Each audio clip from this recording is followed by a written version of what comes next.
রাত নেই দিন নেই মানবতার ভাবে তারা এই শহীদ মিনারে আন্দোলনে বসে আছে। এই মুহূর্তে আমরা চুপ করে হলে বসে থাকতে পারি নাই। আমরা মনে করি শিক্ষকদের এই যৌক্তিক দাবি দ্রুত মেনে নেওয়া উচিত, কারণ আমাদের শিক্ষকরা কোনো লাক্সারিয়াস লাইফ চান নাই, তারা তাদের রুমে এসি চান নাই, তারা লাক্সারিয়াস কার চান নাই, তারা ন্যূনতম তাদের অধিকারটুকু চেয়েছেন।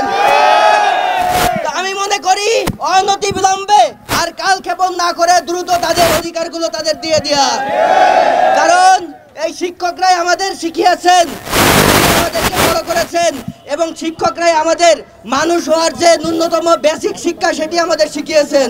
আমরা চাই না শিক্ষকরা অসম্মানিত হোক। আমরা দেখেছি শিক্ষকদের উপর লাঠিচার্জ করা হয়েছে, পুলিশ বাহিনী লাঠিচার্জ করেছে। আমি এটার তীব্র নিন্দা জানাচ্ছি এবং আমি বলতে চাই শিক্ষকদের আর যেন কোনো কষ্ট করতে না হয় এবং এই শহীদ মিনারে মানবতার দিননিপাত না করতে হয়।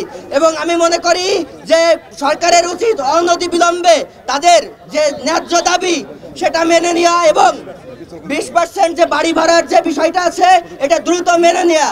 এবং আমরা জানি যে সারা দেশে যে স্কুল কলেজ কর্মবিরতিতে আছে, এটা আমরা মনে করি যে এটা শিক্ষার্থীদের উপর একটি প্রভাব পড়ছে এবং এটি তাদের ফলাফলের উপর প্রভাব পড়বে, নেগেটিভ প্রভাব পড়বে। এজন্য আমি বলতে চাই যে সরকারকে বলতে চাই যে দ্রুত এই শিক্ষকদের যে দাবি 20% বাড়ি ভাড়া এটা দ্রুত মেনে নিয়ে স্বাভাবিক শিক্ষার পরিবেশ তৈরি করে দিতে।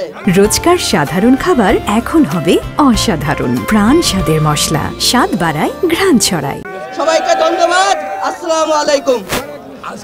আমাদের শিক্ষকরা 20% চেয়েছিলেন, কিন্তু আমরা চাই না শিক্ষকদের সন্তান ছাত্র হিসেবে এই ধরনের কোনো ভিক্ষামূলক প্রণোদনা মেনে নিতে হবে না। এই ধরনের ভিক্ষামূলক প্রণোদনা মেনে নেওয়া হবে না।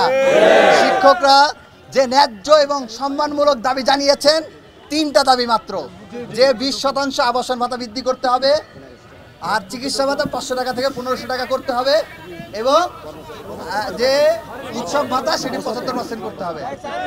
যদি কাল বিলম্ব না করে আমরা সরকারের প্রতি আহ্বান জানাচ্ছি কোনো ধরনের গড়িমসি বাদ দিয়ে এই আগামীকাল বা দ্রুততম সময়ের মধ্যে এই দাবিগুলো মেনে নিন। এবং আজকে পুরো দেশে শিক্ষা ব্যবস্থা স্থবির হয়ে আছে, স্কুল কলেজগুলোতে ক্লাস হচ্ছে না, ছাত্ররা পড়াশোনা করতে পারছে না, এবং এই রোদে পুড়ে ইতিমধ্যে আমাদের একজন শিক্ষক আমাদের থেকে দুনিয়ার সফর শেষ করেছেন। তো আমরা এই শিক্ষকদের, আমাদের গুরুদেরকে রোদে পুরুক, এক মুহূর্তে রোদে ঘামে কষ্ট হোক, আমরা এটা দেখতে চাই না। আমরা আহ্বান জানাচ্ছি কাল বিলম্ব না করে আপনারা দ্রুততম সময়ের মধ্যে এই 3টা দাবি মেনে নিন, এবং পাশাপাশি শিক্ষকদের যে কোনো ন্যায্য আন্দোলনে ডাকসু অতীতে ছিল, বর্তমানে আছে, ভবিষ্যতেও থাকবে, এবং এই দাবি আদায় না হওয়ার আগ পর্যন্ত ডাকসু ক্ষান্ত হবে না। সবাইকে ধন্যবাদ। ইনকিলাব জিন্দাবাদ। ইনকিলাব জিন্দাবাদ।